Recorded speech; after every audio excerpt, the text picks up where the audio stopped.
আমি সেই মেয়ে, বাসে ট্রেনে ট্রামে রাস্তায় যাকে আপনি রোজ দেখেন, যার শাড়ি, কপালের টিপ, কানের দুল আর পায়ের গোড়ালি আপনি রোজ দেখেন, আর আরো অনেক কিছু দেখতে পাবার স্বপ্ন দেখেন।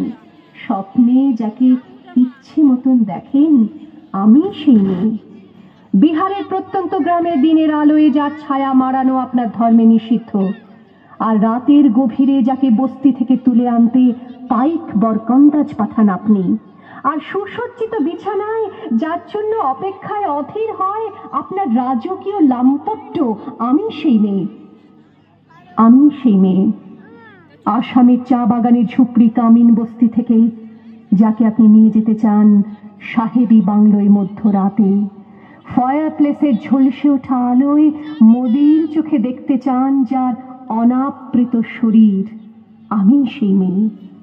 রাজস্থানের শুকনো উঠোন থেকে পিপাসার জল আনতে যাকে আপনি পাঠিয়ে দেন 10 মাইল দূরের সরকারি ইদারায়, আর 20 মাইল হেঁটে ক্লান্ত বিধ্বস্ত যে রমণী ঘরা কাখে ঘরে ফিরলেই যাকে বসিয়ে দেন চুলার আগুনের সামনে আপনার রুটি বানাতে, আমি সেই মেয়ে। আমি সেই মেয়ে যাকে নিয়ে আপনি মগ্ন হতে চান গঙ্গার ধারে কিংবা ভিক্টোরিয়ার সবুজে কিংবা সিনেমা হলের নীল অন্ধকারে, যার চোখে আপনি এঁকে দিতে চান ঝুটো স্বপ্নের কাজল, আর ফুরিয়ে যাওয়া সিগারেটের প্যাকেটের মতো যাকে পথের দুপাশে ছুঁড়ে ফেলে আপনার ফুল সাজানো গাড়ি শুভ বিবাহ সুসম্পন্ন করতে ছুটে যায় শহরের পথে। কোণে দেখা আলোর গোধূলিতে একা দাঁড়িয়ে থাকা, আমি সেই মেয়ে।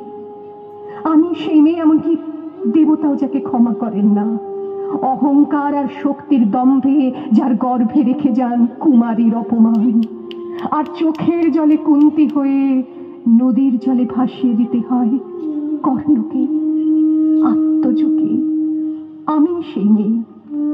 সংসারের অসময়ে আমি ভরসা, আমার ছাত্র পড়ানো টাকায় মায়ের ওষুধ কেনা হয়, আমার বাড়তি রোজগারে ভাইয়ের বই কেনা হয়, আমার সমস্ত শরীর প্রবল বৃষ্টিতে ভিজতে থাকে, কালো আকাশ মাথায় নিয়ে আমি ছাতা হয়ে থাকি, ছাতার নিচে সুখে বাঁচে সংসার।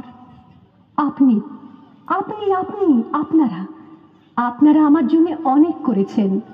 সাহিত্যে, কাব্যে, শাস্ত্রে, লোকাচারে আমাকে মা বলে পুজো করেছেন, প্রকৃতি বলে আদিক্ষেতা করেছেন, আবার শহরগঞ্জের কানাগলিতে ঠোঁটে রং মাখিয়ে কুপি হাতে দাঁড় করিয়েও দিয়েছেন। হ্যাঁ, আমি সেই মেয়ে। একদিন হয়তো অন্য কোনো একদিন আমার সমস্ত মিথ্যে পোশাক ছুঁড়ে ফেলে দিয়ে আমি হয়ে উঠবো সেই অসামান্য।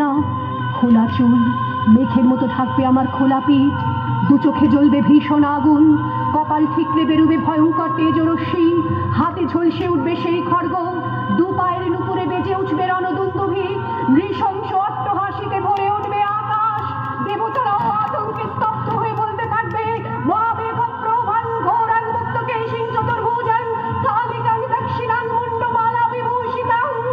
বিভৎস দাবানলের মতো আমি এগোতে থাকবো, আর আমার এগিয়ে যাবার পথের দুপাশে মুন্ডহীন অসংখ্য দেহ ছটফট করতে থাকবে। সভ্যতার দেহ, প্রগতির দেহ, উন্নতির দেহ, সমাজের দেহ। হয়তো আমি সেই মেয়ে, হয়তো বা